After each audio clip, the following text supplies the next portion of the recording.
much faster and with much better numbers than anybody would have thought. I want to begin by expressing our profound gratitude to everyone here today and the farmers and producers across the country who have kept our nation fed and nourished as we have battled the invisible enemy. It is an invisible enemy.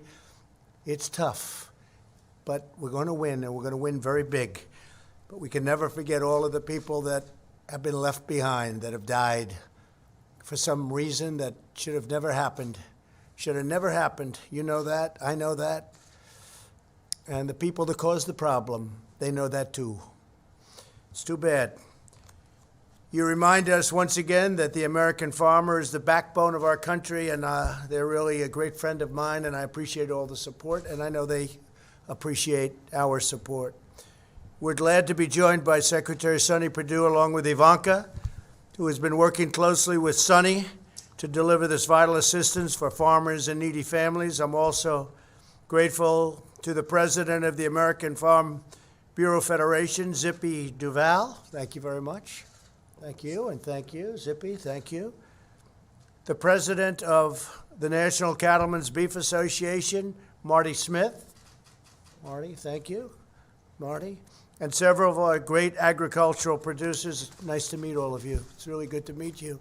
Zippy, you doing okay? Doing great. You got my condolences, I hope, right? Yes, sir. Okay. Thank you, sir. Zippy was married to a great woman. And for purposes of the record, you still are, you always will be, right? She was a great person. Yeah, no, she was a great person. From day one, my administration has been determined to protect our nation's incredible farmers. We enacted historic tax cuts and helped family farms stay in the family. What we did is we passed, as you know, in the tax cuts, the death tax, the inheritance tax. Small farms and ranchers and even businesses, you don't have to pay it. It's a big deal. Instead of losing your farm, you keep your farm. I think that was a big deal. What do you think? Maybe your farm is so big it doesn't qualify. No, but we eliminated that horrible death tax, and most of the kids, many of the kids lost the farm. They go borrow and to pay the tax, and then they ended up losing the farms, right? You don't have to pay that tax anymore. I think that's one of the reasons the farmers like me, I guess, but hopefully that's not the only reason. We eliminated crushing Washington regulations, kept our promise on ethanol, and replaced and negotiated our badly broken trade deals to finally give you a fair and level playing field. When China unfairly targeted our farmers, we provided $28 million in direct assistance, and it came from China, not from our government. And, you know, that happened, and they paid for it. We didn't pay. You know, they have this misconception. They like to say this as much as possible. China devalued their currency in order to pay it. We didn't pay it. And what we did is we helped. I went to Sonny. We had $12 billion 2 years ago. We had $16 billion last year. And this year you'll be hearing about what we're doing because it's very substantial. And through the Paycheck Protection Program, we have approved billions of dollars in relief to farmers as part of our unprecedented coronavirus relief efforts. So the paycheck has been a fantastic success, as you know. Now we're standing strong with our farmers and ranchers once again. In normal times, roughly 40% of fresh vegetables and about 40% of beef grown and raised in the United States is distributed to restaurants and other commercial food establishments. But as you know, the virus has forced many of our nation's restaurants to temporarily close. And this has taken a major toll on our farmers and growers, some of whom were dealing directly with restaurants. I didn't realize that until yesterday. We were with the big restaurants, and they sometimes will deal directly with your farmer. No middlemen, no nothing, just directly. And it's a big business. For this reason, my administration is launching a sweeping new initiative, the Coronavirus Food Assistance Program. Through this effort, we are providing $19 billion to support our nation's agricultural producers, maintain the health of our critical food supply chains, and provide food assistance to American families. $19 billion. No other president's done this, Zippy. I tell you, you could go back to Abraham Lincoln. There's no president that's treated the farmers like Trump. I don't know. I hear we're doing well with the farmers, but I can't imagine. I want to find out who wouldn't be with Trump, right? But it's an honor to do it, actually. It's an honor. They're great people. These are great, great people. As part of this program today, we're announcing $16 billion direct payments to farmers and ranchers. So $16 billion is going directly to the farmers and ranchers. And it's authorized by the CARES Act and the Commodity Credit Corporation Charter Act. We fought hard for this. These payments will compensate farmers for losses related to the global pandemic caused by China. We'll be providing billions of dollars for corn, cotton, soybean, and specialty crop farmers, cattle ranchers, just about every category. I think we have almost every category, and if we don't, we're going to add them, all right? If we left something out, but we have a lot of territory. Dairy producers, pork producers, and more. I read yesterday where we take some cattle in from other countries because we have trade deals. I think you should look at terminating those deals, all right? We have trade deals where we actually take in cattle, and we have a lot of cattle in this country, and I think you should look at the possibility of terminating those trade deals. Now, if a country's been a great country and a great ally and a great friend, it's, you know, you have to do that. But there are some countries that are sending us cattle for many years, and I think we should look at terminating. We're very self-sufficient, and we're becoming more and more self-sufficient, probably one of the reasons I got elected. Sign-ups will begin on May 26th through your local Farm Service Agency offices. You got to go sign up to pick it up, to get the money, and we'll start issuing payments within 1 week of receiving your application. So that's a lot of money. You're talking about a total of $16 billion plus $3 billion. And, you know, we bought last week, and it's already in distribution, $3 billion worth of product for the food lines. And it's, is this already in distribution? I see that they're handing it out. I see where they couldn't get food. They're having a hard time. And we have these incredible ranchers and farmers that have so much food. And I said, let's spend that money and give it to our farmers, our ranchers, and it's worked out really well. So, and they've already got it in supply. It's already on the lines. I saw them handing it out today, a couple of days ago, actually. It's fantastic how quickly it worked. In addition, this important initiative also includes the new Farmers to Families Food Box program, which Ivanka and Secretary Perdue helped officially launch on Friday.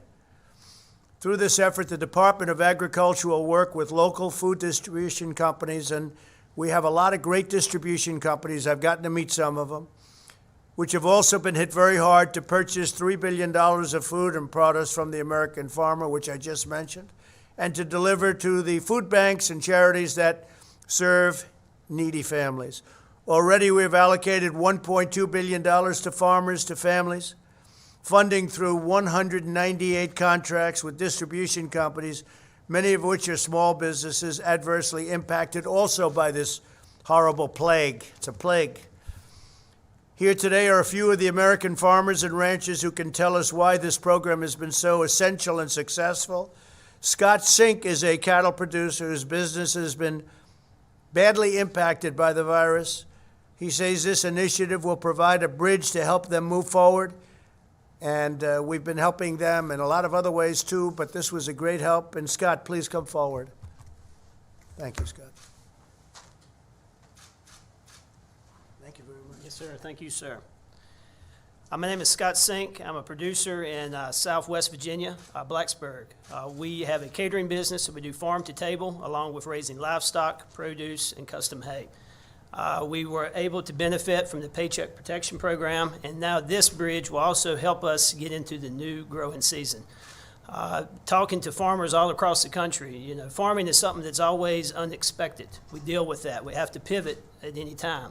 But with something like this that's impacted the supply chain, producers, as well as consumers, that's why having a program like this is very beneficial to all of us. So we thank y'all for your work. Thank you very much. That's great, Scott.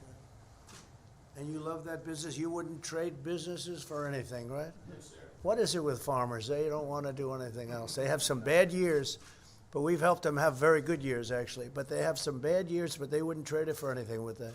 Always an incredible optimist. Yeah, that's true. And then they start making money and they go out and buy bigger tractors. Maybe they'll slow it up a little bit the next time, right? But you guys are great. Robert Mills raises both crops and livestock, and He believes this program will help countless farm families get by, and more than by, as we begin to reopen our economy, and it's opening up really fast. Robert, please come up. Robert, thank you. Thank you, Mr. President. I'm Robert Mills, Jr. I'm a first-generation farmer from south side of Virginia. We raise tobacco, beef cattle, poultry, hay, small grain, and industrial hemp for CBD. We're a pretty diverse operation, and we're diverse because we always expect the unexpected, and we want to make sure that we can stay in business. And we didn't expect this, but I will tell the American people that your farmers and your ranchers are out here working each and every day to make sure that those grocery store shelves stay full. And it's administrations like President Trump's administration and the forethought that he's had with the programs that's been put in place and the one that we're talking about today. It's not a rescue program. It's going to help these farm families be able to make good, wise financial decisions in the months and weeks and years ahead. And it's also there to let them know that this country is there supporting them because this country relies on what these farmers and ranchers do every day. And so I want to personally thank President Trump, the administration, and all those who've worked hard to make sure that these farm families stay there, that they stay whole, and that the American people will never have to worry about running out of food. Thank you, Mr. President. Thank you very much. I love his accent. I love that accent. But is that originally from Virginia? Yes, sir. It's Southside Virginia, about 20 miles north of North Carolina. Oh, I see. And they like Trump. That area, they like Trump. That's a great area. Thank you very much. Yes, great job. The farmers were targeted by China when we started negotiating tough with China. And what I did is we've taken in tens of billions of dollars of tariffs. Sonny was very aware of this because he had to distribute the money to the farmers. I said, Sonny, we've taken in a lot of money. How much did the farmers lose? This is 2 years ago. They were targeted for an amount. What do you think the impact? He said $12 billion.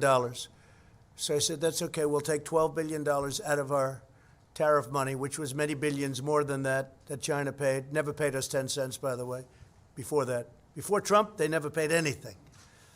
I said, we'll take $12 billion out of the tens of billions of dollars that we took in, and we're going to give it to the farmers. And you distributed that money.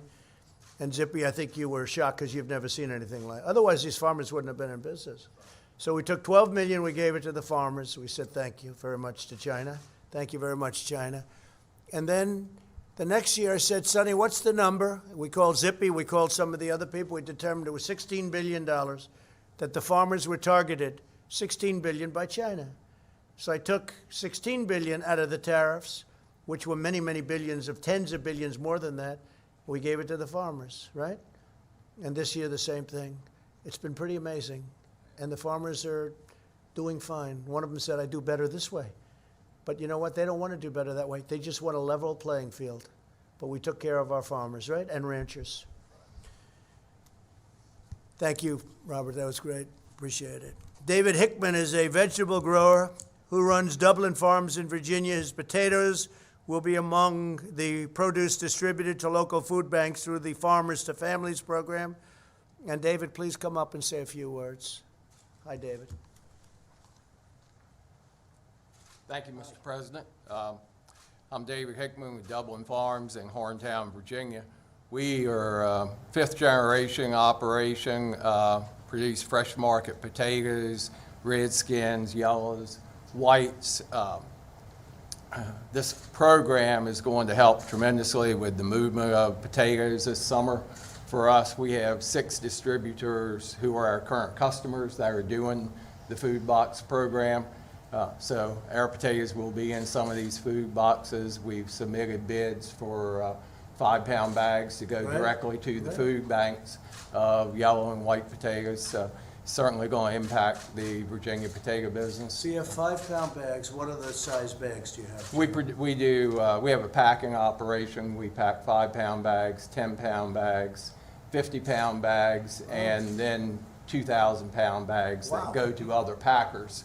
But a lot of our business goes into the terminal markets also. That's dependent on restaurant business, so we're anxious to see our restaurants get back up. Certain sizes of potatoes are used primarily for food service, so it's important. So is potato a big business in Virginia?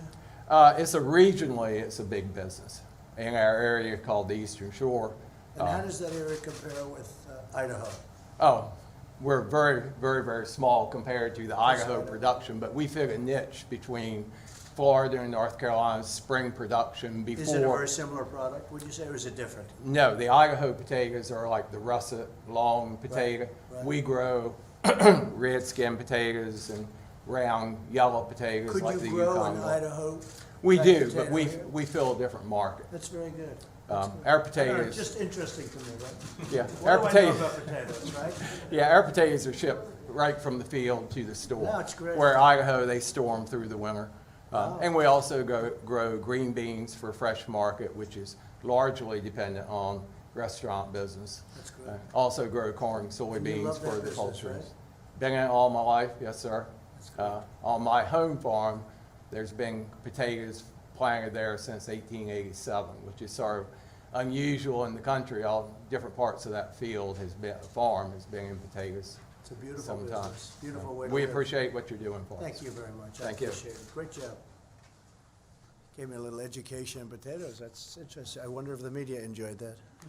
I don't think so, but that's okay. I might. Be careful. I might. I'll be there. We're going after Virginia with your crazy governor. We're going after Virginia. They want to take your Second Amendment away. You know that, right? You'll have nobody guarding your potatoes. As each of you demonstrate, a healthy economy is vital to maintaining a healthy society.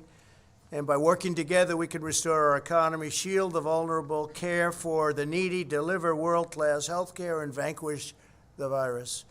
And I have to say, the job you do is so powerful and so important. The American farmer is very critical to the success of that mission. And what I'd like to do is, just before I finish, I'd like to ask Zippy to come up and say a couple of words, because he really is at the forefront of so much of what we do. So Zippy Duval, come on up. Well, thank you, Mr. President.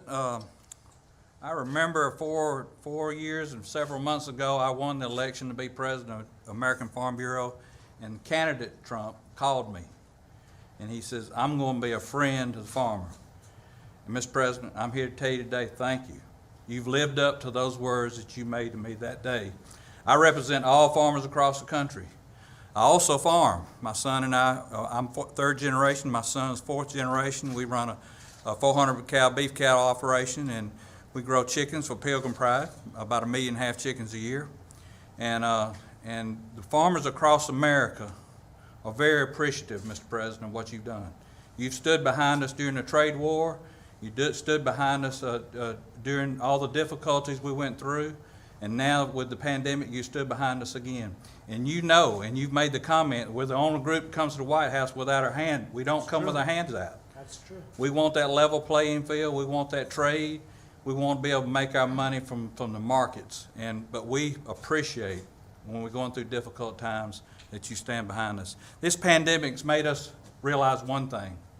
We live in the land of plenty. But there's a food chain that is just as important to us as our military is. We have to be able to feed our own people. We can't afford to be fed by other countries. That makes us a national security issue, and we know that you realize that. And I think the American people, unfortunately, have had to go to the store and see some empty shelves.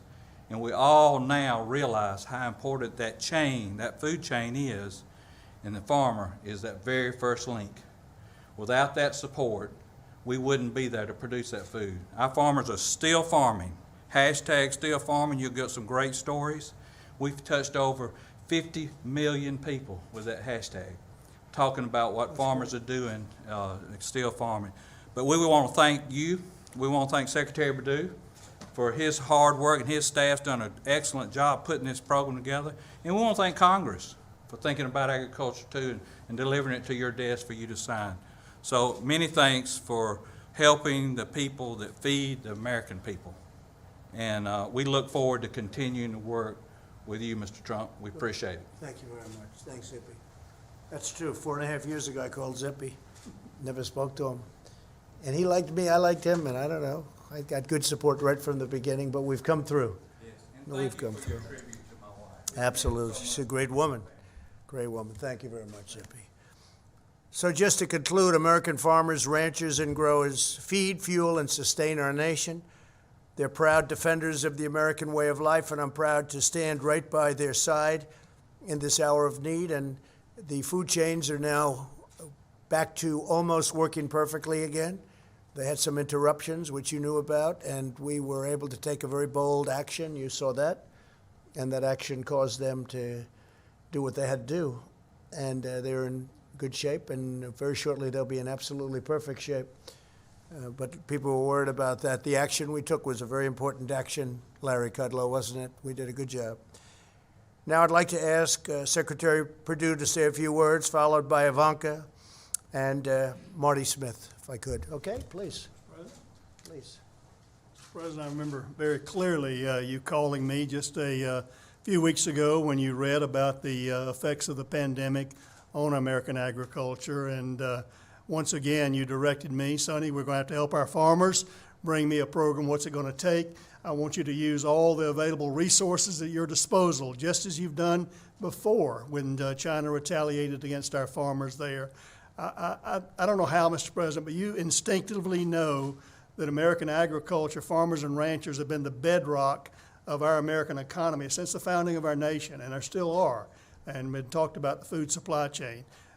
You know that instinctively, but I want to tell you, I've never in my lifetime seen another president recognize that value among the folks standing here, and they're representing farmers and ranchers all across the country. So we're very appreciative at USDA that we don't have to push the rock up the hill. Usually when it comes to President Trump, the rock's coming down the hill. I have to catch it. So we appreciate that very much, that we don't have to sell you on the value of agriculture. But the program that we're announcing today will be a benefit. The $16 million of direct payments to farmers of all sizes and all production there will be very helpful, a real lifeline. But certainly the program that Ivanka and I were privileged to go out last Friday to Coastal Produce that you see here is also a lifeline, not only to those specialty crop producers, both dairy producers and meat producers, but also to the families who need this food. You can see this is high quality food here that's being distributed all across the country to our food banks, and really a lifeline for them as well. So the food supply chain that begins with these producers representing farmers and ranchers all across the country, ending up in the families' tables that need this food, is a real noble profession. I'm honored to be a part of it, and I'm really particularly honored, President Trump, that you understand just in your heart how valuable our American agricultural sector is, and I thank you. Thank you very much, sir. Thank you, Secretary. This is an incredibly exciting day as this very large relief package is announced. And you can hear today, and you can hear through the course of the campaign in the last 3 years, the special place all of you have in the heart of this president. Farmers and ranchers feed America, and that's never been more true than we've all realized over the course of the last several months. In addition to the much-needed relief, the $16 billion that will go to farmers and ranchers to help support them through this difficult time. This Farmers to Family Food Box program is just an amazing initiative.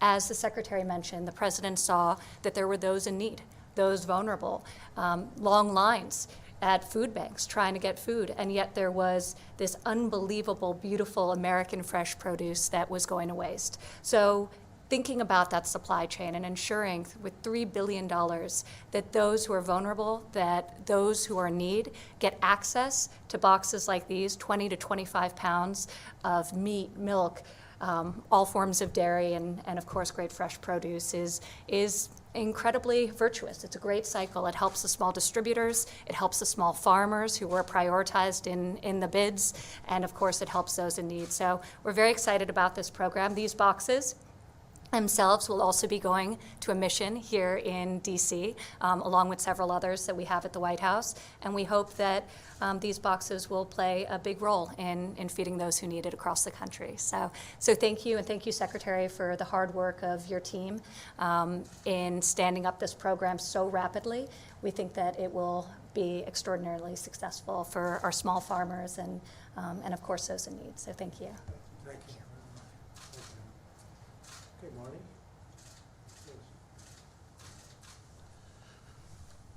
Thank you, Mr. President. You have provided unprecedented leadership to the United States and to the world throughout this crisis. And with that, you have shown so much concern and so much support for American agriculture. And on behalf of the National Cattlemen's Beef Association and the rest of agriculture, I want to say thank you. I'm Marty Smith, and I'm a rancher from Florida and serving this year as president of the National Cattlemen's Beef Association. Your executive order a few weeks ago directed toward the packers. We're starting to see the impact of that. We're getting beef, pork back online and getting the products back on the shelf. You know, America's farmers and ranchers continue to work around the clock to feed the public, to feed all of our nation, feed a large part of the world. What you've done with that and what we're doing with this current program enables us to stay in business and continue to do that.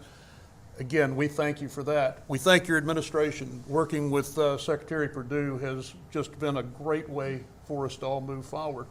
But even more importantly than that, I want to thank you and your family.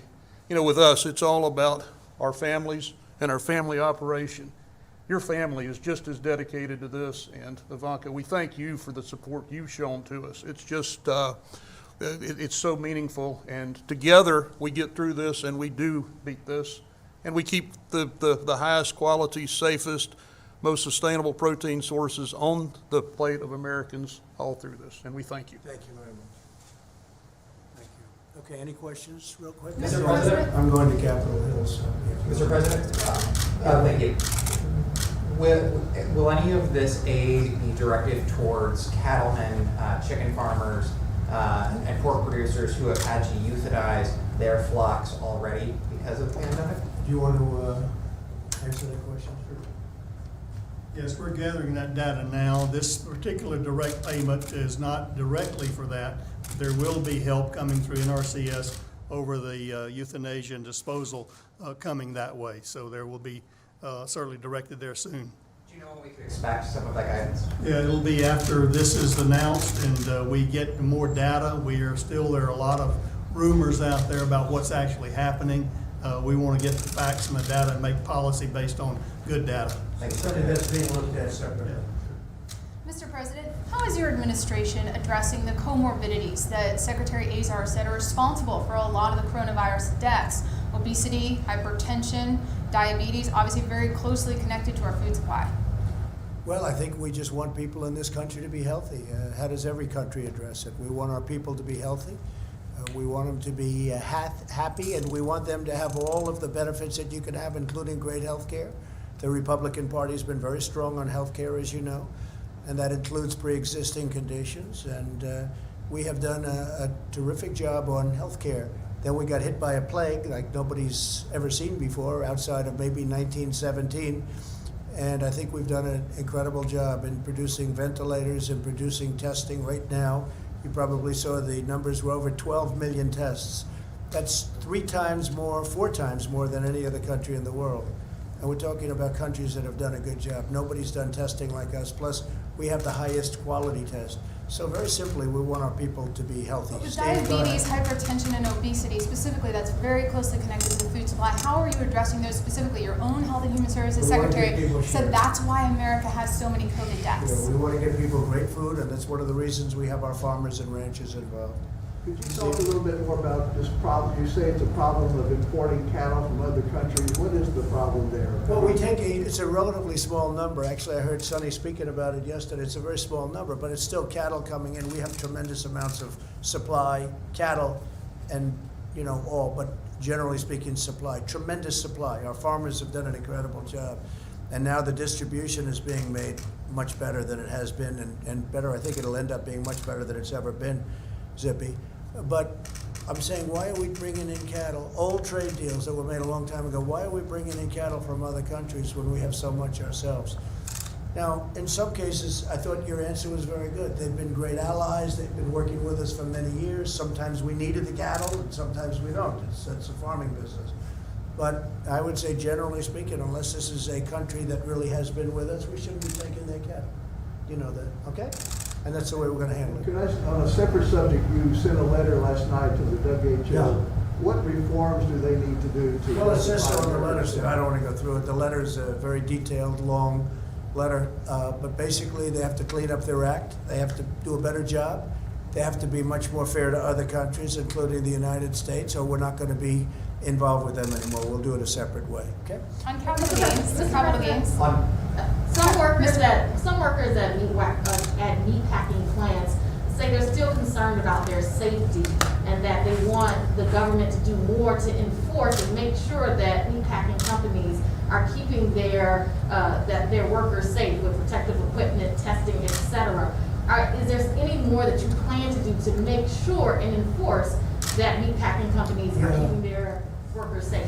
I've been very much involved with plants since this problem came up, and what we've done, they've done a lot in terms of shields and other things, but they had a disproportionately high number of people that had the problem, and that's going away. The plants are very, very clean now. They're getting to a level where I think we had a report that they're cleaner than they've ever been. That's a good report, but I don't know exactly what that means, but they are cleaner than they've ever been. They're doing a very good job, I think, right now in terms of the Production Act and in terms of what we're enforcing. But the meatpacking plants are coming online. Many of them are online, and fewer problems are being seen. If we didn't act, we would have had a big problem. If somebody was in this position that didn't act, we would have had a big problem. But it's something that we were very much involved in because we saw it very early. Okay, did you have a question? Yes, are you extending the ban on non-essential travel over the U.S.-Canada border? U.S.-Canada? We're dealing with the Prime Minister's friend of ours, and we're very close to Canada. We just signed the USMCA, which is a big deal. That's with Mexico and with Canada. And we're dealing on that subject. And we're also on the southern border. As you know, the wall is going up. It's going up very rapidly. We're at 182 miles. Wherever we have the wall, it's just ended. It's just ended. People coming into our country illegally. We're stopping drug traffic. We're stopping trafficking in people, mostly women, because they traffic mostly women, unfortunately.